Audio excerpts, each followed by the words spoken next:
Michael from Think Digital. Now, welcome behind the scenes. We're here at Lauke Flour Mill and we're producing flour today. Now, this is all part of the virtual reality experience at the Adelaide Show. Come over and meet Matt. Now, Matt is working on the production line. He was telling me that he produces 300 bags of flour here by the hour. Is that right there, Matt? That is correct. 300 an hour.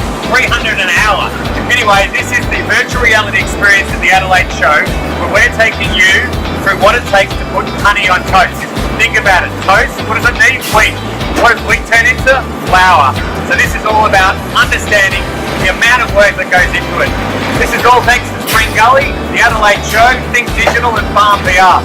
Anyway, I don't want to interrupt Matt too much. He's working hard here.